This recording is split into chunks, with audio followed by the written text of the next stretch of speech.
반갑습니다. 율팍입니다. 오늘은 진짜 빠르게 한번 진행을 해보겠습니다. 일단 벽산이 아닌 백산. 아마 이틀 전쯤에 얘기를 했을 거예요. 이틀 전 이때 처음 얘기를 했었고 어제 조금 추매를 했는데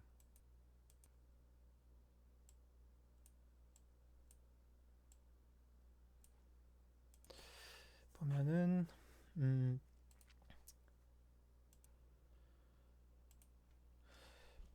이때 이틀 전 이때 사고 어제 추매하고 오늘 11시쯤인가 제가 딱 딱 요 고점 찍을 때 요때 쉬러 갔거든요. 아, 이때 쉬러 가면 안 되는데. 어쨌든 그 전에 딱 매수했었고 추매 한번 했었고 간 보려고. 이게 많이 추매한 건 아니고 그냥 이제 어느 정도 튀나 보려고 그냥 매수 뭐라 그래 보초 같은 거 세워놨었는데, 아, 요때 쉬러 간 타이밍에 고점을 찍었더라고요. 그래서 제가 2시 좀 넘어서 일어나갖고 잤는데, 잤다가 일어나서 요때 매도를 쳤습니다. 보면은 제가 오늘 대체적으로 다 2시 이후에, 그때 자느라고 2시 이후에 매매를 했어요. 요거 우원개발 같은 경우에도 아마 영상에, 지난 영상에 나왔었던 것 같은데, 음, 이때 샀었고, 그리고 이때가 오늘이 9월 1일, 이 전에도 매매를 했었는데, 어쨌든, 어제 샀었고, 어제 종가에 샀었고, 오늘 아침에 조금 튀었을 때 일부 팔았어요. 그리고 다시 눌릴 때 다시 샀어요. 그리고 역시나 요 구간에는 제가 잡고, 이때 일어나자마자 한번 조금 팔고 또 상황 보고 이때 보초 태우고 더 튈 것 같아서 이때는 조금 더 태웠습니다, 보초를. 그리고 고점에 털었어야 되는데 고점에 못 털고 장 막판에 그냥 조금 던졌습니다. 이때 샀던 부분만 이때 던졌고, 아직 아까 앞에서 샀던 부분은 안 던졌어요.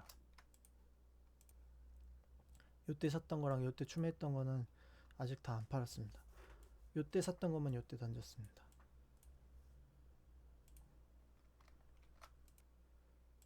우원개발 같은 경우에도 어제 눌려주고 거래량 없이 눌려주고 오늘 거의 상한가 가까이 갔었죠. 20 몇 프로 갔었는데 어쨌든 그렇고, 한국정보통신은 많이 먹었죠. 여러 번 먹기도 했고 또 전일에 또 소개했는데 오늘도 또 튀어줘갖고 또 수익을 냈는데, 보면은 이때가 26일인가? 이때 처음 매수를 하고 그 다음날 눌리고 거래량 없이 눌리고, 이건 뭐 그냥 약간 매도 쳤고 오르자마자 이제 이때부터 판 거죠. 팔고 밑에서 다시 주워 담고 또 바로 튀어서 또 팔고, 다 팔진 않고 이제 이때 가지고 있던 물량들을 그대로 이때 팔고 이때 또 추매했다가 오늘 튀었을 때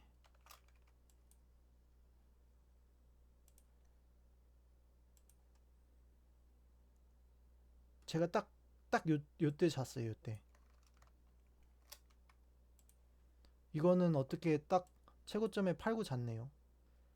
일어나서 팔았으면은 손해 봤을 텐데 빠졌으니까 조금. 장이 그래서 그런지 조금 유사한 흐름을 보실 수 있을 거예요. 그러니까 이렇게 조금 횡보 반등할 것처럼 해주다가, 횡보를 주다가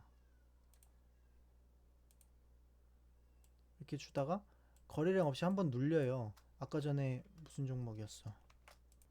우원개발도 마찬가지로 이렇게 튈 것처럼 해주다가 거래량 없이 한번 눌리고 오늘 급등이 나왔잖아요.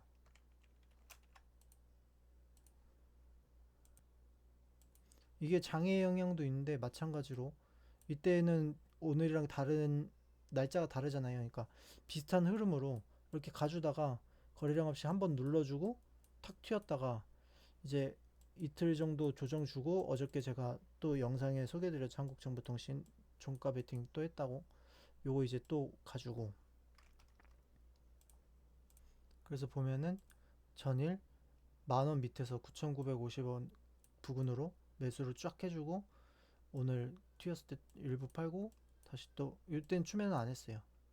왜냐면 제가 요때 자려고 어느 정도 생각을 하고 있어서 추매하면 못 팔 수도 있겠다 싶어서 추매는 안 하고 이때 해갖고 전량 매도를 쳤죠. 그리고 빠졌고. 근데 요것도 아직도 이제 흐름이 완전히 죽진 않았어요. 일단 다 팔긴 했는데 흐름이 완전히 죽진 않았고 이제는 지수 이야기를 해야겠죠. 그 제가 그어놨던 여기서 반등 한번 나와주고 쭉 오르고 여기서 저항 맞는다고 했었고 저항 맞고 여기 다시 지지 라인이라고 했을 때 지지가 나왔었는데 여기서 저항이라고 했잖아요. 근데 여기서 이제 눌러주고 갭으로 했는데 요 부근에서 지지를 주길래 다시 간다. 근데 여기서 양봉이기 때문에 향후 괜찮을 것 같다 그랬는데 눌렸어요. 이틀 동안. 그랬는데 오늘 또 여기서 부근에서 지지를 줬단 말이에요. 보통은 이제 쌍바닥이라고 해갖고 이렇게 가거나 아니면 산바닥이라고 해서 이렇게 가는데 조금 애매합니다. 지금 여기 이렇게 봐서 산바닥으로 봐서 갈지 어떨지. 무엇보다도 제가 어저께 방산주 그 흐름이 이제 드디어 나오겠구나 얘기를 했었잖아요. 뭐 대만이 뭐 격추했다 그러면서. 근데 오늘도 시간이 늘어나네. 6분 넘어가네. 근데 이제 어저께 제가 새벽 2시까지 나스닥을 보다 잤거든요. 매수를 새벽 2시까지 찍어놓고 안 되겠다. 이거 망했다. 매수 포지션으로 새벽 2시쯤에 들어갔었는데 안 되겠다. 계속 하락이 나왔었어. 보면은 새벽 2시 딱 제가 잘 때까지 이때 2시니까 이때니까 잘 때까지 쭉 하락이었거든요. 그래서 일단 매수는 쳐놨는데 어쨌든 반등이 나올 거라고 생각을 해서 이때 당장 반등이 나올 거라는 생각은 안 하고 어쨌든 더 이상 빠지진 않겠다. 한 이 정도에서 흐르다 끝나겠다. 이게 마이너스 2% 구간이었어요. 지수가. 봐보면 저가가 마이너스 2.18% 여기 딱 거의 최저점 마이너스 2% 구간이었거든요. 그래서 아 내일 마이너스 2 정도에서 끝나고 내일 장에 그러면 이제 방산주 딱 반등 나와서 우리 장 좀 안 좋더라도 방산주 튀고 나오면 우리 장 반등 나오겠지? 근데 웬걸? 아침에 일어나 보니까 2% 먹었어요. 나스닥을. 완전 다 끌어올렸잖아요. 지금 보면은.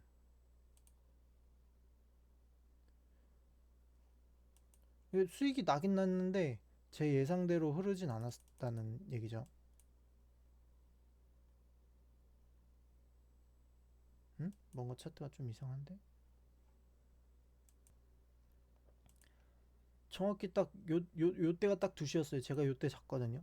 쭉 하락하니까 이 선에서 마무리가 되겠구나. 마이너스 2% 정도 찍고 이대로 끝나겠구나. 그래서 이때 매수를 쳤는데 아침에 일어나 보니까 아침 9시 되니까 딱 여기였어요. 그래서 바로 팔았거든요. 웬떡 2% 올랐네. 그래갖고 일봉으로 보니까 밑꼬리 쭉 올랐어. 그러니까 당연히 아침에 방산주는 안 가겠죠. 어쨌든 얘네는 좋게 마무리가 됐으니까. 근데 웬걸? 코스닥은 또 떡락을 하네. 참 알다가도 모를 일 이러고 있었거든요. 코스닥은 갭으로 시가가 나스닥이 그만큼 올라왔으니까 갭으로 시가가 좀 좋게 상승을 했는데 뭐 이렇게 쭉 하다가 제가 잠든 시점부터 쭉 빠졌더라고요. 그리고 일어나 보니까 다시 그러니까 제가 11시쯤에 잤다 그랬잖아요. 이때 딱 자기 시작하는 순간부터 쭉 빠졌는데 그리고 2시 좀 넘어서 일어나 보니까 뭐야 빠졌다 올라왔네 하고 괜찮다 이제 그때 다 매도를 아까 종목들 다 매도를 치니까 이때부터 쭉 다시 빠진 거예요. 이게 뭐지? 왜 이러지? 이래서 봤는데 물론 나스닥이 조금 눌리는 형태가 있긴 했는데 그 정도는 아니잖아요. 보면은 9월 2일 9시 이때부터 시작이니까 막 그 정도로 이렇게 빠진 건 아니잖아요. 이 정도까지 빠지려면 한 이 정도까지 빠졌다가 올라왔어야 비슷할 텐데 이게 아닌데 그렇게 흘렀다는 거는 나스닥이랑 별개로 움직였다는 얘기거든요. 그러면 이제 생각해 볼 수 있는 게 환율이죠. 환율이 급등한 거예요. 1361. 자, 보면은 전일 대비도 환율이 이만큼 올랐는데 뭐 그 전날은 더 많이 올랐었죠. 그래서 전일 코스닥 지수가 유난히 많이 빠졌었죠.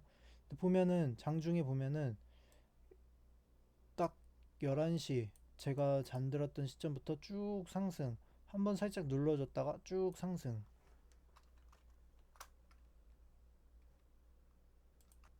그대로 반대로 뒤집어서 하면은 한번 했다가 쭉 상승. 살짝 눌러줬다가 쭉 상승. 이렇게 된 거죠. 그래서 오늘 코스닥이 빠진 거는 좀 환율의 영향이 오늘도 그렇고 어저께도 그렇고 환율의 영향이 크지 않았나. 나스닥과는 별개로 그렇게 판단하고 있습니다. 어제 오늘 양 이틀간 환율의 영향으로 좀 많이 빠지지 않았나. 조금 정부가 적극적으로 환율 방어를 하고 해야 되는데 뭐 정치적인 견해가 섞이니까 더 이상 얘기는 하지 않겠지만 되게 많이 아쉽습니다. 뭐 어느 정도는 그럴 수 있는 상황이긴 한데 그럴 수 있는 상황에 비해서도 조금 대처가 많이 아쉽다. 그렇게 생각하고 있습니다. 재밌는 게 있어서 한번 해보겠습니다. 그, 이 방, 무료방인데 제가 유튜브에 밑에 설명란에다 적어 놓을게요. 아무나 오셔도 되고 매수가는 어디서 보냐고 물어보셨는데 매수가는 이제 여기 뜨는 신호는 명확히 말하면은 신호가 아니라 제가 매매를 하는 거 체결하는 체결 신호거든요. 그래서 매수할 때도 예전에 체결 신호를 떴었는데 그러면 이제 그때는 유료 방을 운영할 때니까 차별화가 안 되니까 제가 신호를 안 드렸어요. 그냥 매도할 때 매도 신호만 드렸었는데 제 계좌로 실제 매매하는 거에서 막 몇 주씩 사는 걸 제외하고 요걸로 들려드릴게요.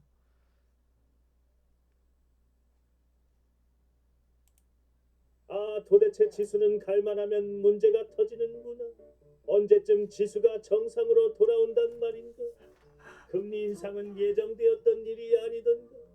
여기에 나온다. 뜨는 신호는 명확히 말하면 나와주네. 신호가 아니라 제가 매매하는 거 체결 신호입니다.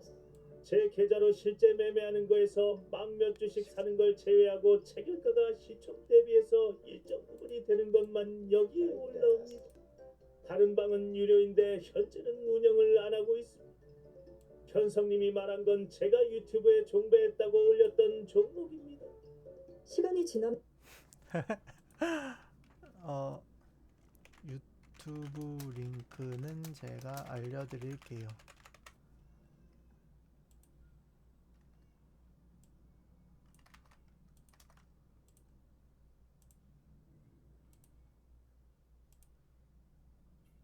유튜브 링크는 제가 알려드릴게요. 유뷰트? 시간이 지나면 유튜브인데 나아질 거라고 잘못 생각했던 썼다. 일들이 재밌네 이거. 이 변사 말투 왜 이렇게 웃기지?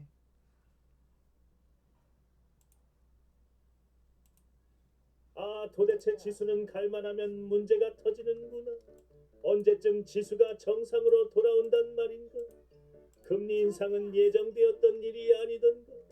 여기에 뜨는 신호는 명확히 말하면 신호가 아니라 제가 매매하는 거 체결 신호입니다. 재밌다.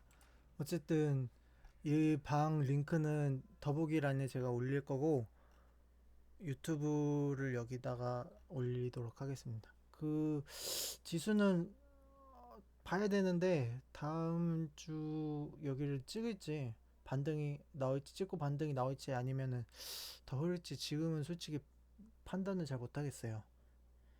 워낙 지금 나스닥이랑 별개로 움직이기도 하고 아까 보여드렸다시피 나스닥이랑 별개로 움직이기도 하고 그리고 환율 때문에 이렇게 흐르고 있는 측면이 강해서 환율이 안 좋으면은 나스닥이 갈수록 우리 주식은 반대로 움직일 수밖에 없어요. 왜냐하면은 쉽게 생각을 해서 1달러에 1000원 하던 게 아니 1달러에 500원 하던 게 1달러에 1000원이 됐어요.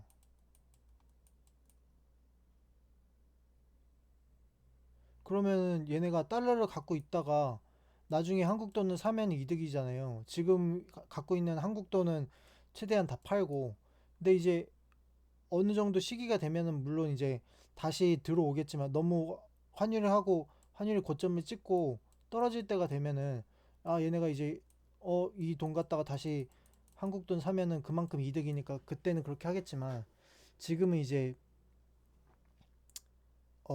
달러를 사는 게 더 이득이니까 달러를 사는 거죠. 그리고 어 미국의 금리가 오르면은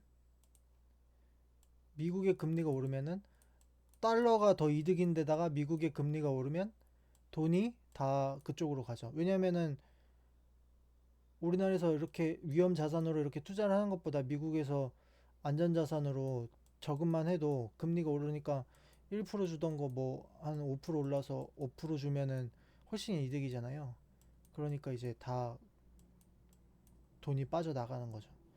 그런데 원래 1200 정도 되면은 1200 이상 되면은 이게 고환율로 보고서 돌아오는 게 맞는데, 지금 워낙 물가도 많이 오르고 리스크가 많다 보니까 지금은 흔히들 1400을 얘기를 하는데, 1400 정도 오면은 거의 IMF라고 보거든요. 근데 그렇게까지 될런지는 모르겠어요. 저는 그 최근에 수익 냈던 나스닥 해외 선물은 환전을 조금씩 하고 있어요. 계속 고점 부근으로 판단을 해서, 달러 환율 자체는 고점 부근으로 판단을 해서 하고 있는데, 제가 거의 1100원대 1100원 안 되게 들어갔는데, 한 1000원대 1000원 부근 얼마에 들어가서 1020원인가 요때 들어갔는데, 지금 1340원 이렇게 되니까 1달러당 그냥 가만히 놔둬도 수익이 320원 정도 난 거죠. 그러니 다들 달러를 사려고 했었겠죠. 근데 이제 어쨌든 환율이 고점 찍고 하면은 얘네도 돌아오게 돼 있는데, 조금 어쨌든 환율 때문에 빠진 경향이 있어서 솔직히 이거는 가늠이 좀 잘 안 됩니다. 어떻게 판단할 근거가 어려워서, 너무 광범위하니까. 아무래도 제가 느끼기에 지금 환율이 이렇게 움직이는 거는 뭐 여러 가지 대외적 상황이 있겠죠. 물론 러시아로 인한 물가, 뭐 기존에 코로나로 풀었던 자금들로 인한 인플레이션. 근데 이런 거는 전 세계가 똑같단 말이에요. 그래서 굳이 우리나라 환율이 오를 필요가 없는데, 우리나라 환율이 굳이 오르는 거는 아무래도 이런 거 대비해서 상대적으로 우리나라가 이제 수출을 많이 하는 편이 아니니까, 그런 측면에서 오르는 거랑 추가하자면, 좀 미국과 중국 사이에서 요즘은 그 치포 반도체로 좀 다툼이 있잖아요. 그 부분에서 조금 환율이 변동이 심하지 않을까 그렇게 생각하고 있습니다. 근데 뭐 중국도 우리나라한테 중요한 시장이고, 미국의 말을 안 들으면은 엄청나게 후퇴가 가능하고, 경제적 상황이 모르겠네요. 이거 뭐 어떻게 해결해야 될지. 그런 거에 비해서 어려운 상황임에 현 정부는 너무 대처를 못하고 있다. 어려운 상황임을 인지하더라도 더 잘해야 되는데 너무 못하고 있다. 그렇게 생각을 하고 있습니다. 일단 여기까지 하겠습니다.